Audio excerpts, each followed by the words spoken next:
Happy 4th of July, everybody. Welcome to another pickup for the month of June 2023. Hopefully this will be posted on July 4th.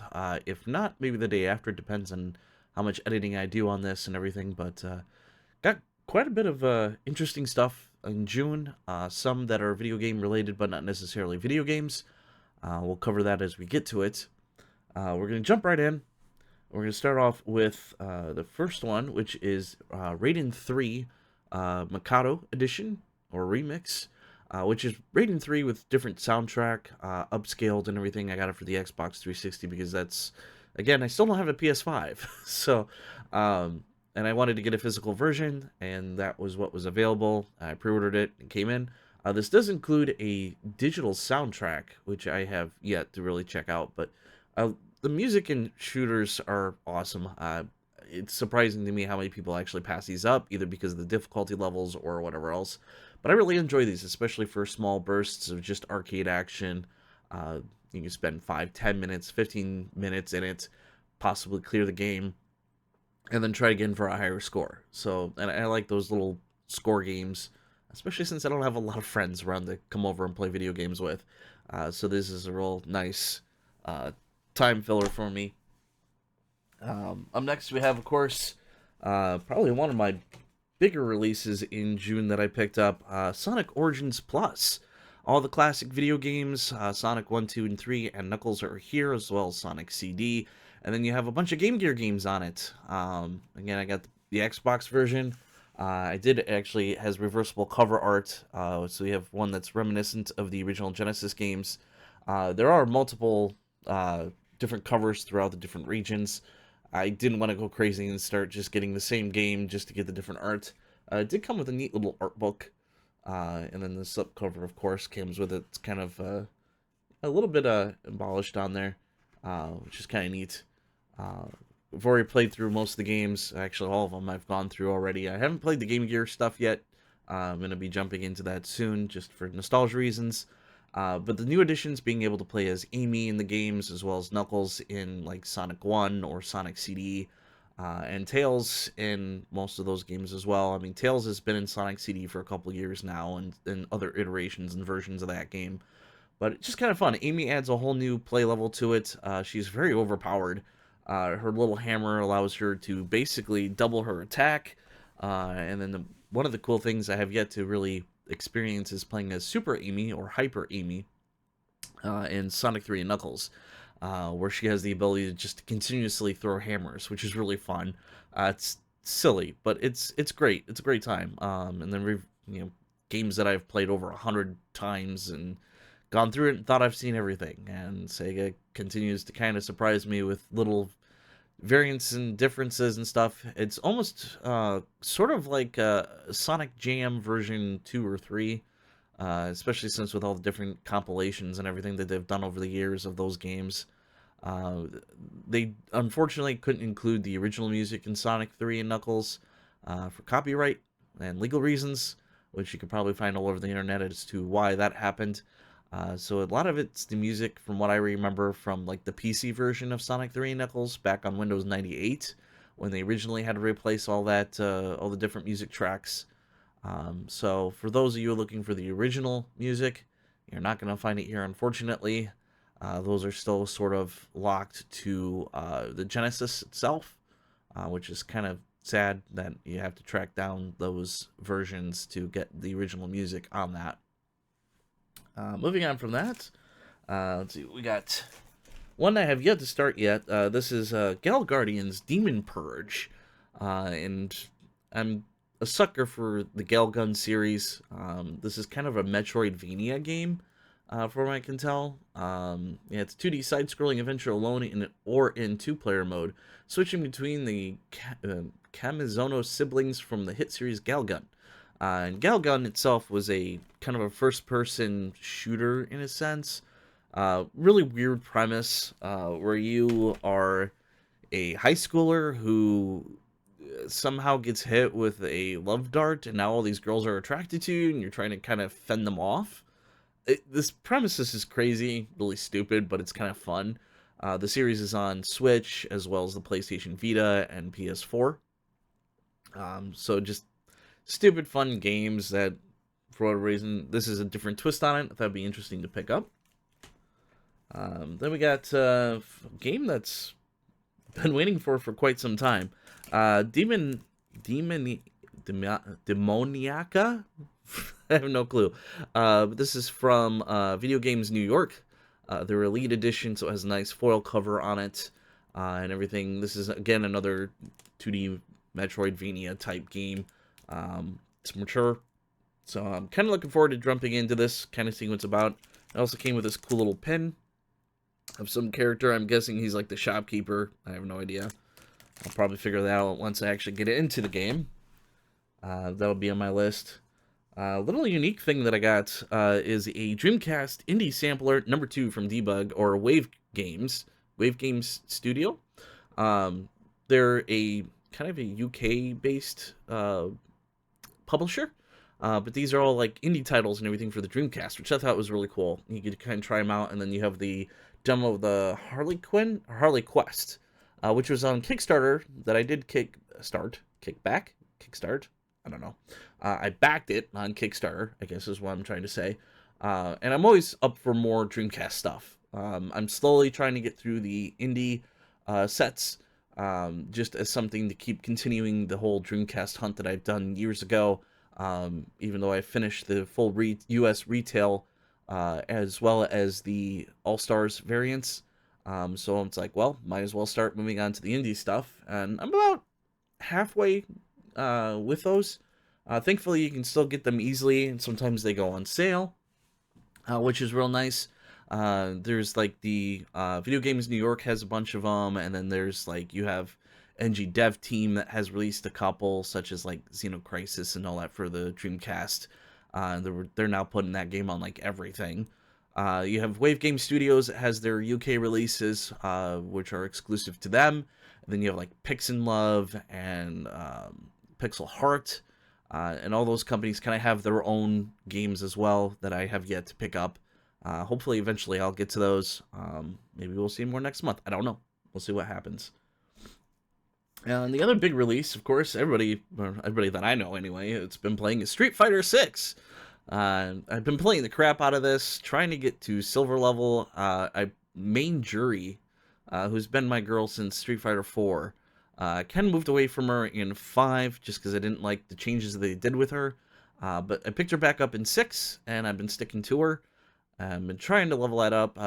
Played over 100 games already, and I managed to make my way out of Iron finally and into Bronze. Now I'm working from Bronze into Silver, and I don't think I'm going to get past that with Jury. But I'm still learning all kinds of stuff. I'm getting better each time. I have my good days and bad days online, playing rank mode. I love the story, though, in this. It's very mature, in a sense, especially with what's happening with Ken and the trouble he's gotten into. And then seeing the returning characters who have kind of aged since Street Fighter 3, Third Strike, and seeing kind of where they ended up. And looking forward to, hopefully Capcom will add more to the story on this, because like the World Tour mode was kind of cool to go through. I haven't finished it quite yet, but to be able to kind of go around the world facing different fighters, learning different moves, creating your own character was kind of unique. They've never done that in the series before, and I really hope they build more upon the story itself. The new characters are very interesting. The new villain, I want to know more about. So it's like I'm kind of glued because I want to figure out where they're going with this series now.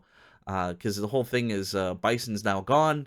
Who's gonna kind of take over? Is Shadaloo still around? All that stuff. So I'm hooked on it. But because of that, I've also picked up Udon, who's done the Street Fighter comics in the past, have continued it with Capcom writing the series, which is kind of the prologue to the video game Street Fighter 6. I've got some variant covers here that I've picked up of Manon and Cammy, signed by the artist who did these covers. But there's a 4-part mini-series that Udon has released that kind of detail how Street Fighter 6 started, how Ken got into the situation he's in right now. And I really like Udon's writing and what they've done with that. I think this mini-series is actually directly written by Capcom. So it's the canon story And that's something that Udon has kind of worked with in the past. They kind of fill in the details with the old games because there wasn't really much story to begin with. And they've kind of built that up a little bit along with all the different other medias like the Street Fighter animated movie and the Alpha series and all that stuff. Highly recommend if you're interested or you're a Street Fighter fan or just if you're kind of curious about the story, check out Udon's comics. Hopefully they'll have like a trade paperback coming, and they have said that they will be doing more with Street Fighter 6 in the future. Possibly at the end of this year, we may see another mini series come out of or a continuation of those first 4 issues. So I'm hoping they build on that. And sticking with Udon stuff, they hooked me again with Darkstalkers. They had a little special edition thing that they did where they released a Player 2 version of the Felicia pin. Whoop, and I throw it onto the keyboard.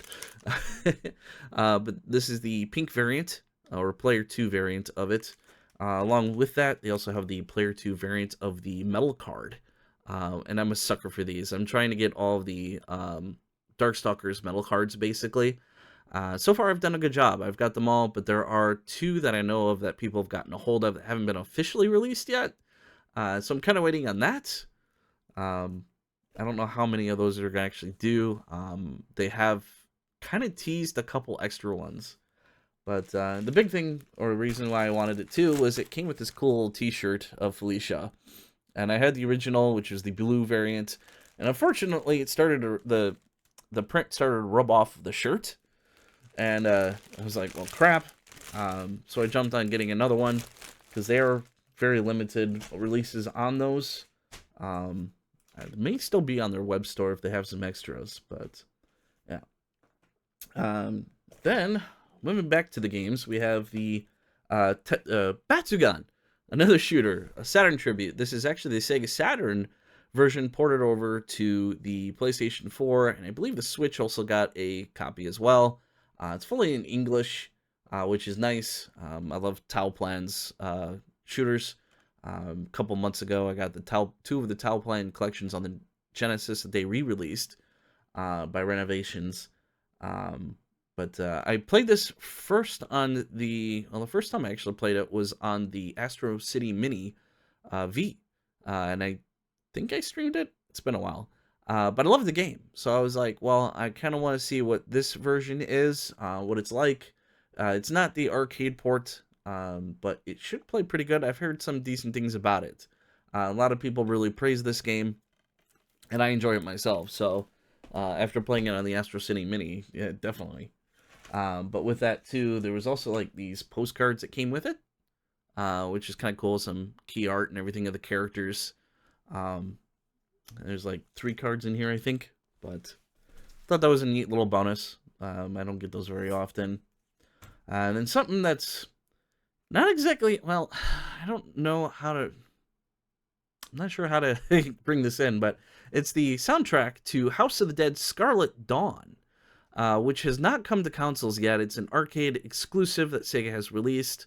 I don't even know if it's even coming to consoles, but my whole thing was, well, I found the soundtrack, and I have played the game in the arcades.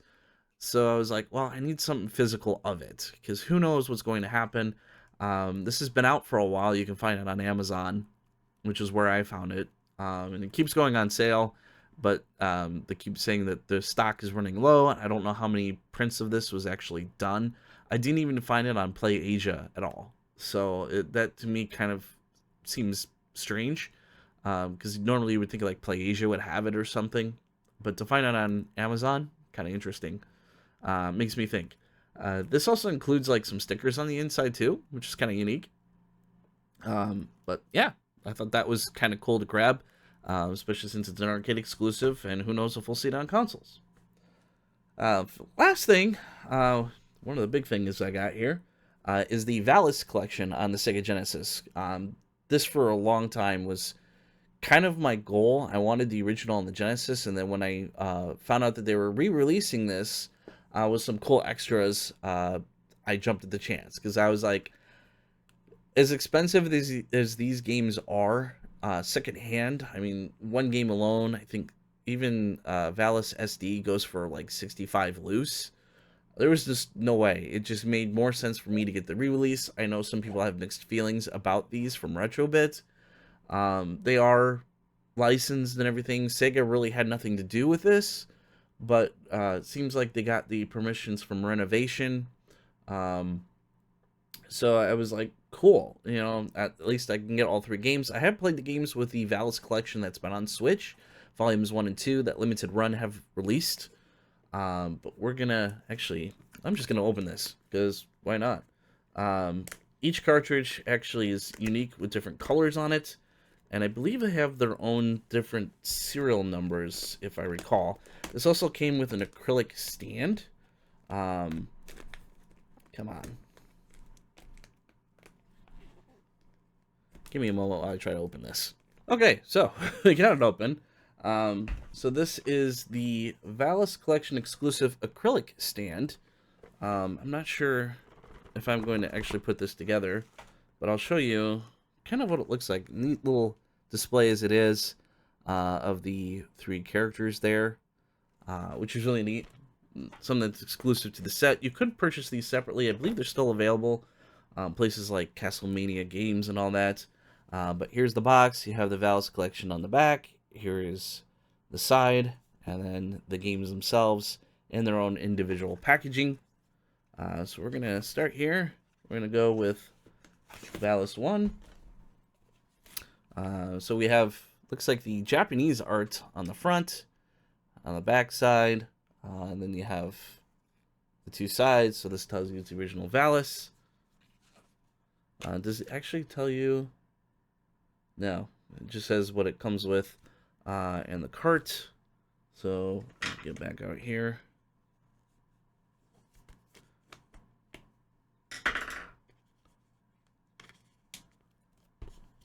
I can even get these things open. Really need a knife or something.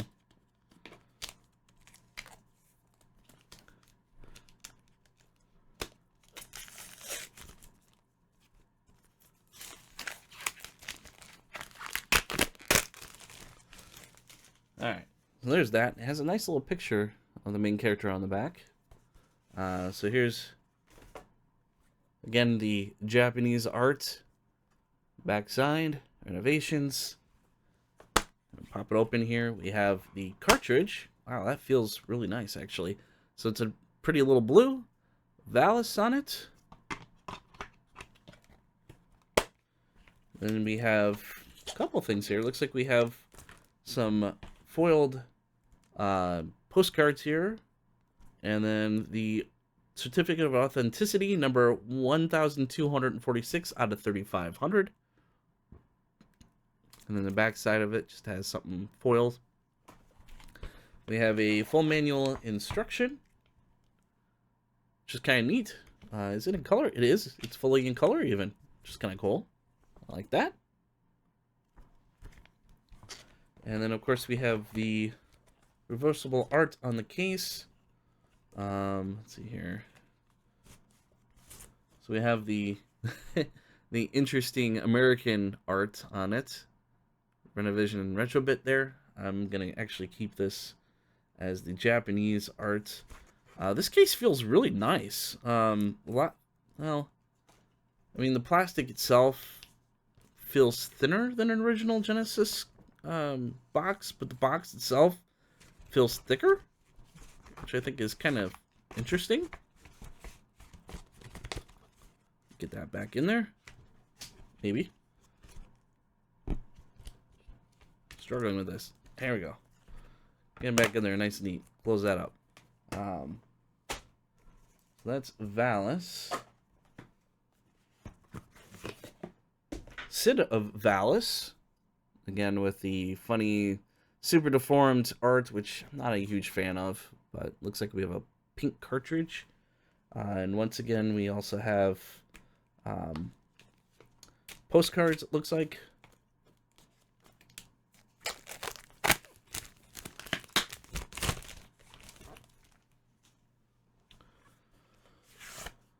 Yep, so we have Japanese art, Valis SD, backside.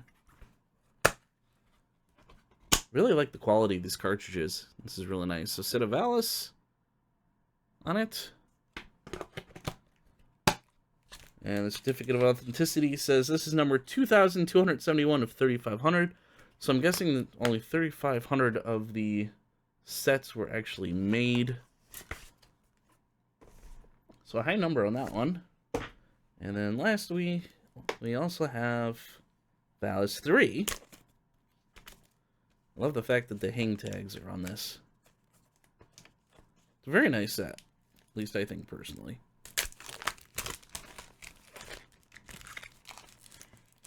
Man, this plastic's thick too. Alright, so there's the cover art for Valis 3. Character on the back side. Slipcover, Japanese art. Renovations. Cartridge in a yellow, which looks really cool. Kind of a foil on that. And this is number 1,210 of 3,500. So really close. Again, it also comes with the postcards and the instruction manuals.